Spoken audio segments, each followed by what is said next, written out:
Assalamualaikum warahmatullahi wabarakatuh.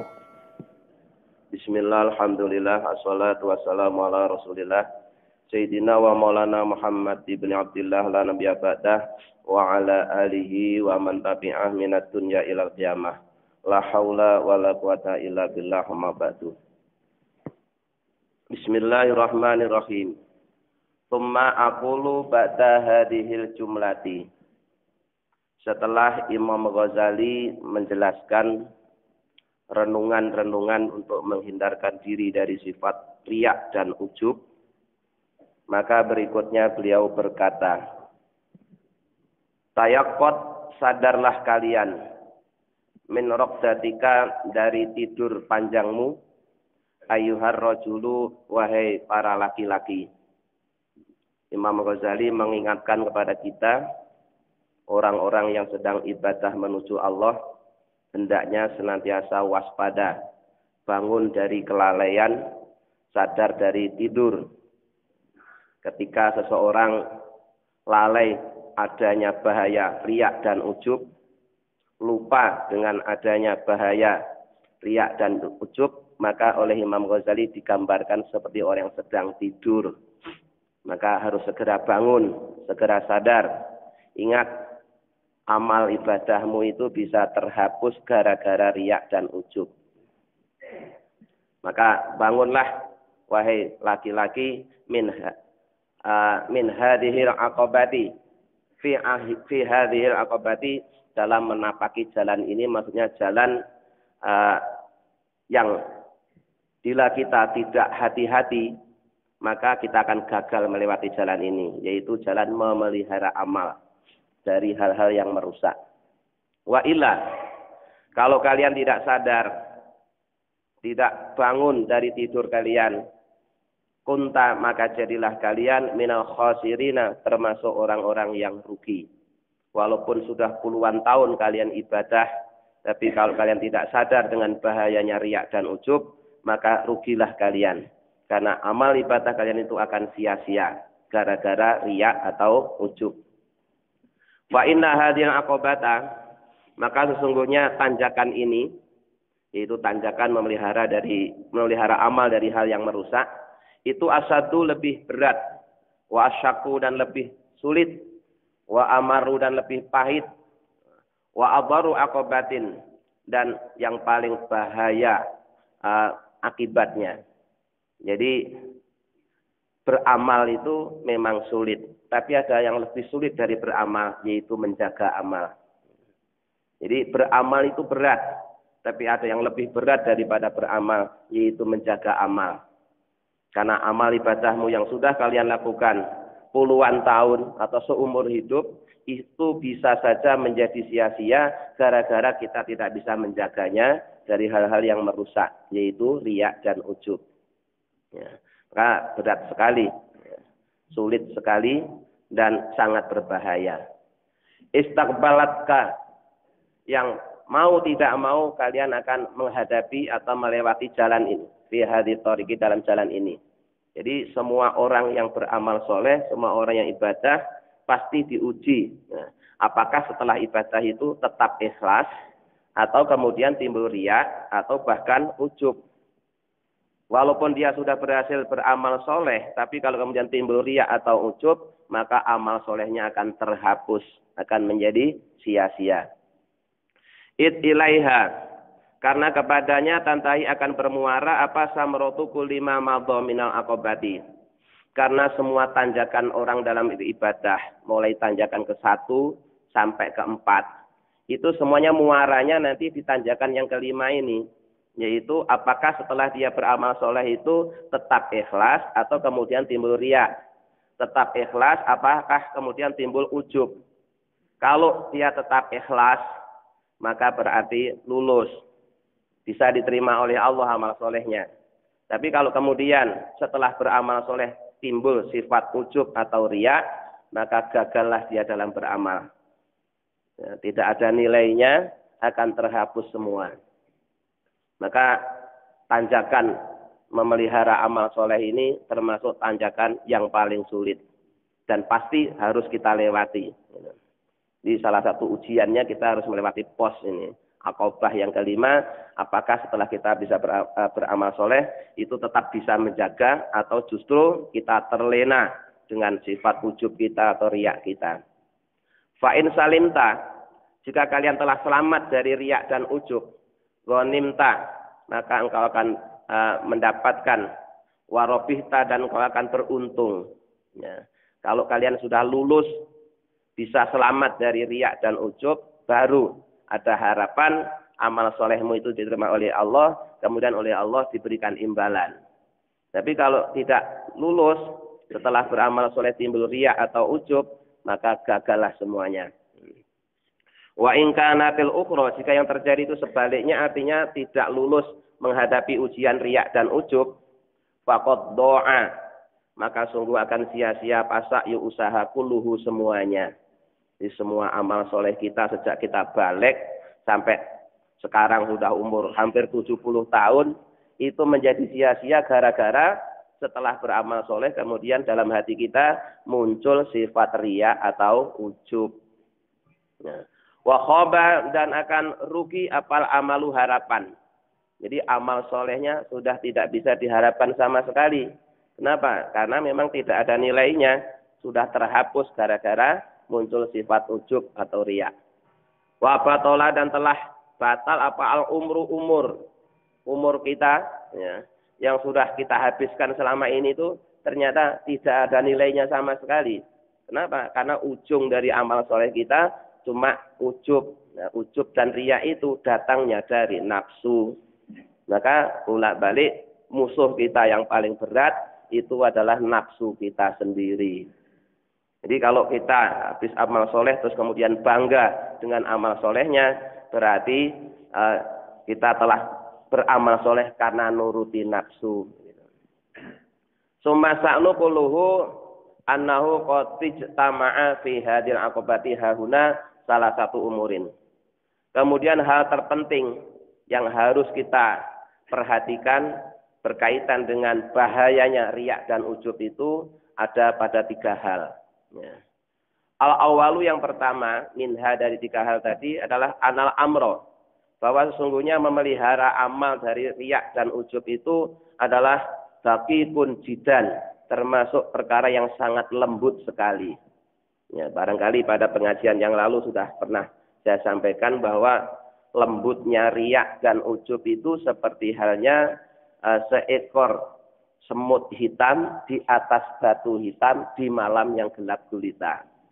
Kalau malam gelap gulita itu jangankan semut, batunya aja nggak kelihatan. Nah ini semutnya itu ada di batu. Artinya apa? Itu menggambarkan betapa lembutnya sifat riya, betapa lembutnya sifat ujub. Nah kalau kita tidak waspada, maka riya dan ujub ini akan menghapus seluruh amal ibadah kita. Ya.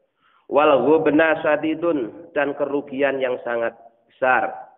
Wal khotara adimun, dan kekhawatiran yang sangat agung. Jadi banyak yang gagal seseorang memelihara amal solehnya dari riya dan ujub. Nah, amadikotul amri, adapun lembutnya sifat riya dan ujub adalah fa inna majarya riya'i wal ujbi, maka sesungguhnya berjalannya sifat riya dan ujub fil a'mali, dalam amal soleh, dalam amal ibadah, itu daqiqatun, sangat lembut, khofiyatun, dan sangat tersembunyi. Tidak hanya sekedar lembut tapi tersembunyi. Seperti tadi ya, seekor semut hitam di atas batu hitam di malam yang gelap gulita. Jadi tidak hanya sekedar lembut tapi tersembunyi. Ya, walaupun lembut kalau tidak tersembunyi kan mungkin masih kelihatan. Nah ini di samping lembut masih bersembunyi juga, jadi lebih tidak kelihatan, tapi ada. Ya, tidak kelihatan tapi ada, nah, itu yang bahaya. Ya. Bil ghayati, secara mentok, jadi benar-benar lembut dan tersembunyi.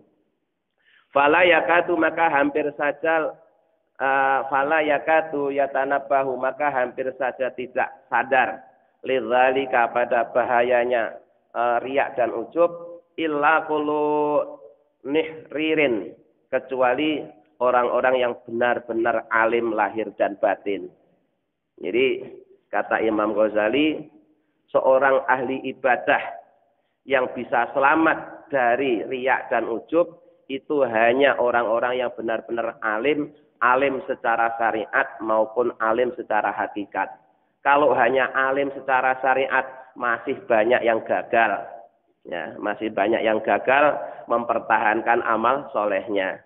Karena ya tadi kena penyakit riya atau ujub. Tapi kalau selain alim syariat tapi juga alim hakikat, nah baru itu bisa selamat. Bisa menjaga amal solehnya dari hal-hal yang membatalkan atau merusak. Ya, jadi yang bisa selamat dari riya dan ujub itu hanya orang-orang yang benar-benar alim secara dohiron wa batinan. Fi amritin dalam urusan agama. Basirin yang punya mata hati. Yakzonin yang terbuka.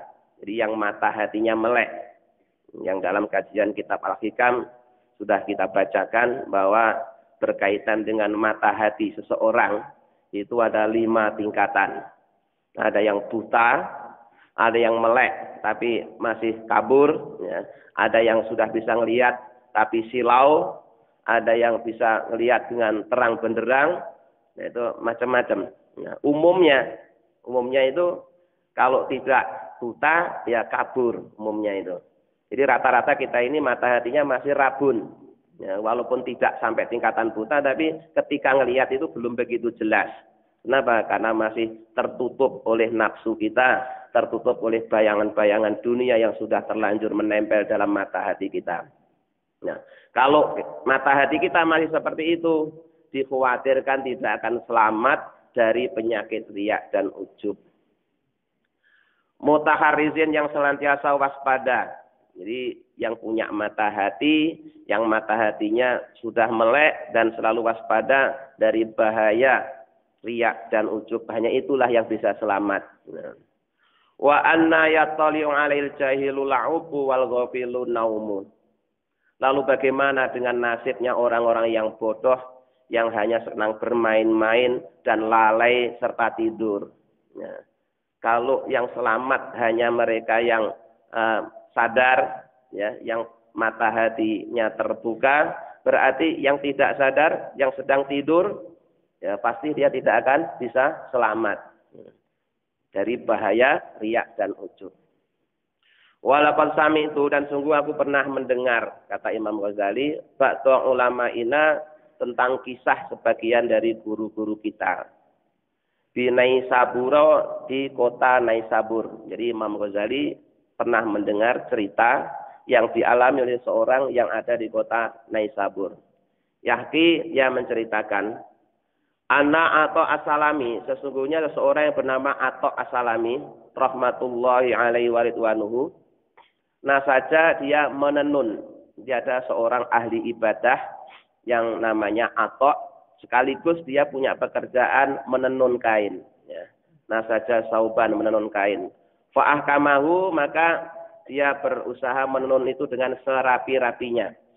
Wahasanahu, dan sebaik-baiknya, seindah-indahnya. Ya. Jidan, dengan sungguh-sungguh. Summa hamalahu, kemudian setelah dia selesai menenun kain dengan sebaik-baiknya, maka hasil tenunannya itu dibawanya ila suqi, menuju pasar. Fa'arodahu, kemudian ditawarkan kepada seorang penjual kain, pengepul lah, ya, pengepul kain. Fastas rohosohu al-bazazu, tetapi betapa kagetnya Atok ini, begitu hasil tenunannya ini ditawarkan kepada tukang kain, sama tukang kain itu ditawar dengan harga yang sangat murah. Nah, padahal dia sudah merasa menenunnya itu dengan sebaik-baiknya, tapi kok ternyata oleh si penjual kain dihargai dengan harga yang sangat murah. Waqala, dan si penjual kain tadi menyebutkan, inna fihi, sesungguhnya di dalam kain yang ditenun oleh Atok tadi itu uyuban, banyak cacat, ya, kaita wa kaita, kurang ini kurang itu dan seterusnya. Nah, fa akhadahu Ata'un, maka begitu tukang kain tadi justru malah mengkritik hasil tenunan si Atok. Kain tadi oleh Atok diambil lagi, ya. Wa jalasa yabki bukaan sadidan. Kemudian dia duduk termenung sambil menangis. Ya, menyesali. Ya, fanadima. Dia menyesali bahwa selama ini ternyata usahanya sia-sia. Ya. Kain yang sudah ditenun sehelai demi sehelai sampai kemudian jadi selembar dengan tekun, dengan hati-hati, harapannya nanti kalau dijual laku dengan nilai tinggi, ternyata sama tukang kain justru malah dikritik karena hasil tenunannya kurang bagus, nah, dan ditawar dengan harga yang murah. Fanadimar Rasulullah ala dzalika, melihat Atok tadi nangis, akhirnya si tukang kainnya tadi itu menyesal, dia telah menyebutkan kekurangan yang ada di kain tadi. Kemudian dia juga menyesal telah menawar dengan harga murah. Wa ja'ala ya'tadiru ilaihi, kemudian si tukang kain tadi minta maaf, ya, minta maaf karena nggak mau membeli, malah mengkritik, bahkan menyebutkan kekurangan-kekurangannya. Wa yabdulu lahu fi samanihi mayuridu, bahkan kemudian si tukang kain tadi itu bilang dia sanggup membayar sesuai dengan yang dia tawarkan dengan harga yang tinggi gitu. Tapi apa yang dikatakan oleh Atok? Faqala lahu Atok. Kemudian Atok berkata kepada tukang kain tadi, laisa dzalika kama tadhunnuna. Bukan itu yang aku harapkan dari kalian. Aku menangis ini bukan karena kainku kamu tawar dengan harga murah, kemudian kamu sebutkan kekurangan-kekurangannya. Bukan itu yang membuat aku menangis. Nah, innama ana amilun fi hadhihi sinaati. Sesungguhnya yang membuat aku menangis itu adalah dengan kejadian ini aku mendapatkan pelajaran yang sangat berharga. Ya. Apa pelajaran itu? Waqad istahadtu, sungguh aku telah sungguh-sungguh ya, fi kami hadza saubi, untuk memperbaiki hasil tenunan ini, wa islahihi, dan memperindah, wa tahsinihi, dan membuat serapi-rapinya. Hatta layu jada, sehingga tidak didapatkan bihi, di dalam kain ini apa aidun, kekurangan. Aku dengan peristiwa ini dapat pelajaran bahwa selama ini aku sudah sungguh-sungguh menenun dengan serapi-rapinya, dengan sebagus-bagusnya. Nurut perasaanku, hasil tenunanku ini tidak ada cacatnya. Nurut perasaanku, sudah merasa baik. Tetapi falamma uridu alal basiri, tatkala hasil tenunanku ini aku serahkan kepada orang yang memang ahli di bidang kain, ternyata bi'uyubihi adharofihi uyuban. Ya. Ternyata nurut pandangan si tukang kain yang memang ahli di bidang kain, bahwa hasil tenunanku ini banyak kekurangannya. Nah, dengan peristiwa ini aku jadi sadar, ya. Kunta anha ghafilan. Fa kaifa a'maluna hadhihi. Maka yang membuat aku menangis itu adalah bagaimana dengan amal ibadahku, bagaimana dengan amal solehku. Selama ini perasaanku, sholatku sudah bagus, ibadahku sudah bagus, itu nurut perasaanku, kayaknya sudah nggak ada cacatnya. Ternyata begitu ya aku hadapkan di hadapan Allah, ternyata masih banyak kekurangannya. Sebagaimana ya yang aku alami saat ini, ketika aku menenun, perasaanku, hasil tenunanku ini sudah bagus, sudah rapi, sudah indah. Tapi begitu aku sodorkan kepada orang yang ahli di bidang tenun, ternyata masih banyak kekurangannya. Nah, jangan-jangan nanti amal ibadahku juga seperti itu. Ya. Sholatku selama ini itu, yang selama ini aku anggap baik, jangan-jangan nanti ketika aku serahkan kepada Allah, Allah ditolak. Atau kalau tidak ditolak, dihargai dengan harga yang murah. Karena banyak cacatnya, maksudnya begitu. Itu yang membuat dia nangis. Idza uridat ghatan 'ala Allah kam yabtu fiha minal uyubi wan nuqsani alladzina nahnu al-yauma anhal ghafilun. Ya. Jadi yang aku khawatirkan, yang membuat aku menangis itu adalah ketika nanti aku menyerahkan amal solehku di hadapan Allah, yang selama ini aku kira amalku itu sudah baik, ternyata di hadapan Allah masih banyak keburukannya.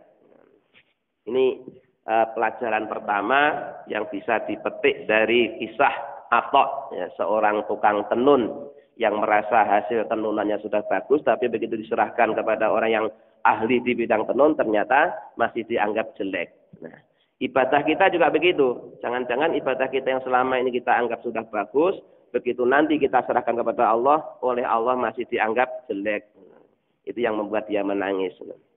Nah, yang kedua, wa'an ba'di solihina, dan juga diceritakan dari sebagian orang-orang yang soleh, kala dia berkata, kuntu lailatan fi waktu sahari, adalah aku pada suatu malam di waktu sahur itu sepertiga malam terakhir, fi ghurfatin, berada dalam kamar, lada syari'atin, yang kamarku itu kebetulan dekat dengan jalan. Aqra'u, aku membaca surat Toha. Jadi kisah yang kedua ini ya, dari sebagian orang-orang yang soleh yang dia punya kebiasaan membaca Al-Quran di waktu sahur. Waktu sahur itu waktu sebelum subuh. Nah, dia tuh membacanya itu di rumahnya sendiri, di dalam kamar, cuma kebetulan kamarnya itu dekat dengan jalan raya. Nah, kebetulan waktu itu yang dibaca adalah surat Toha. Nah, falamma an khatamtuha, maka tatkala aku sudah menghatamkan surat Toha, ghafautu ghafwatan, kemudian aku tertidur sejenak. Ya, saking ngantuknya, begitu selesai baca surat Toha, ya tertidur sejenak. Fara'aitu, maka di dalam tidur itu aku bermimpi melihat sakson seseorang, nazala, yang turun minas sama'i, dari langit, biadihi, sedangkan di dalam tangannya sohifatun, ada lembaran. Ya, jadi tidur sejenak, kemudian dalam tidurnya itu bermimpi melihat seseorang yang turun dari langit sambil membawa selembar kertas. Fanasaroha, kemudian kertas itu dibuka di hadapan ba'du sholihin yang tadi, bainayataya, di hadapannya. Fa idza fiha suratu Toha, ternyata di kertas itu terdapat surat Toha yang baru dibaca tadi itu. Nah, wa idza tahta kulli kalimatin asru hasanatin, kemudian setiap di bawah kalimat dari kalimat-kalimat yang ada dalam surat Toha itu, di bawahnya ada nilainya. Setiap satu kalimat itu ada nilai 10 gitu per kalimat. Ya.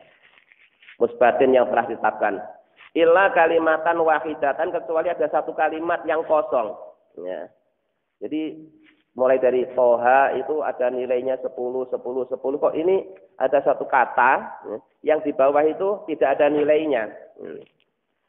Fa ini ra'aitu makanaha mahwan. Jadi aku melihat ada satu kalimat yang di bawahnya tidak ada nilainya 10 tapi kosong. Walam ara tahtaha syai'an, dan aku tidak melihat di bawahnya suatu pun.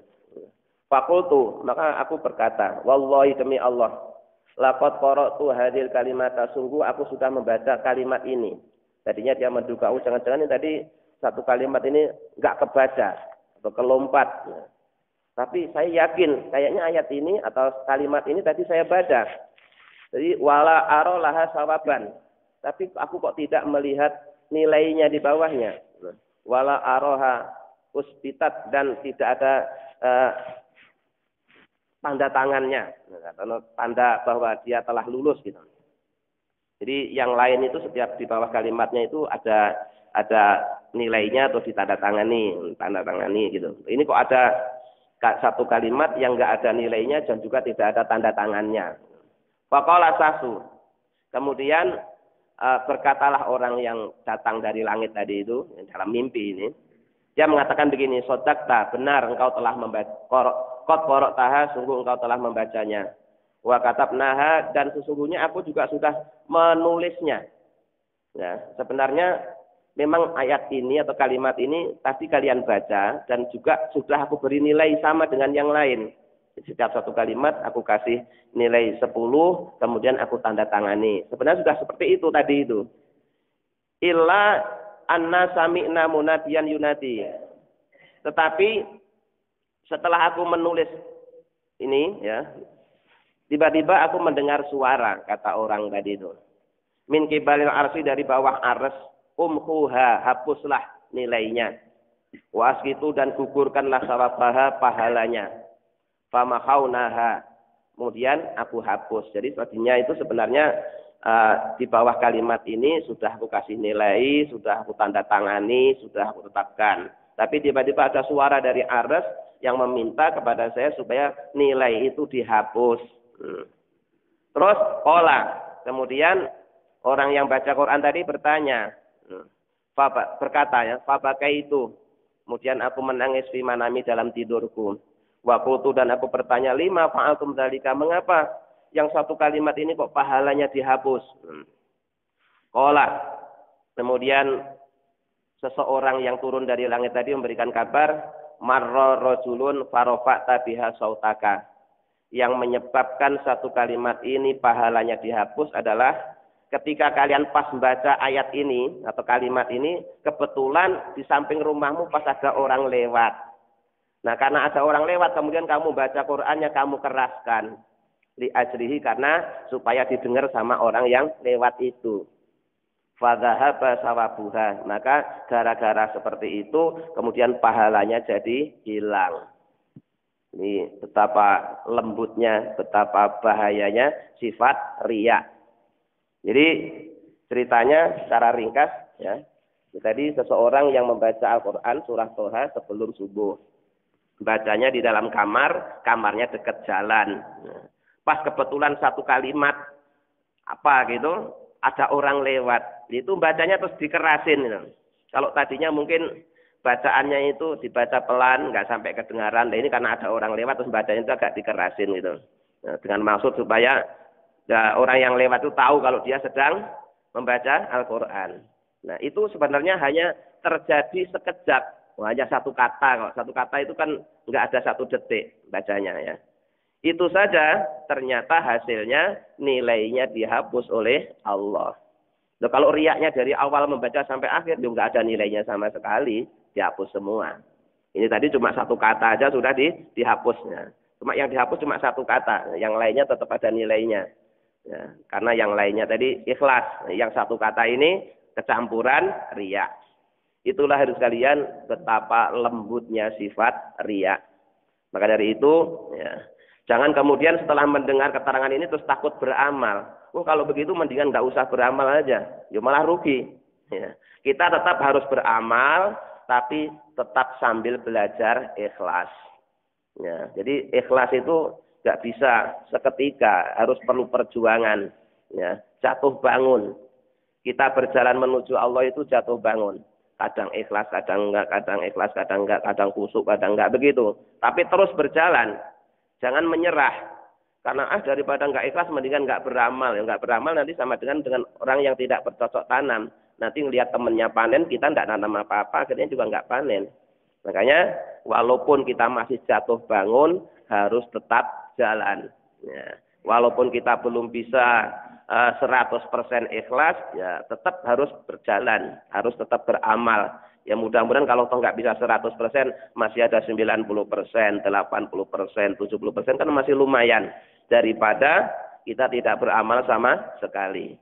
Tapi tetap harus berusaha, mudah-mudahan ya amal soleh kita, ibadah kita ini walaupun ibaratnya cuma seperti besi rongsokan, tapi mudah-mudahan diterima oleh Allah Subhanahu wa taala. Amin ya rabbal alamin. Allahumma shalli ala sayyidina Muhammad wa sallam Muhammad alhamdulillahi rabbil alamin. Allahumma inna nas'aluka imanan da'ima yaqinan shadiqan wa qalban khashi'an lisanan dzakira wa rizqan halalan wa ilman nafi'an shalihan. Allahumma ij'alna wa auladana wa dzurriyyatina wa talamizana min ahlil ilmi wa ahlil khair lil ibadah wa la tasna iyahum min ahlil jahli walil ma'siyah. Rabbana atina fid dunya hasanah wa fil akhirati hasanah wa qina adzabannar. Subhana rabbika rabbil izzati amma yasifun wa salamun alal mursalin alhamdulillahi rabbil alamin. Assalamualaikum warahmatullahi wabarakatuh.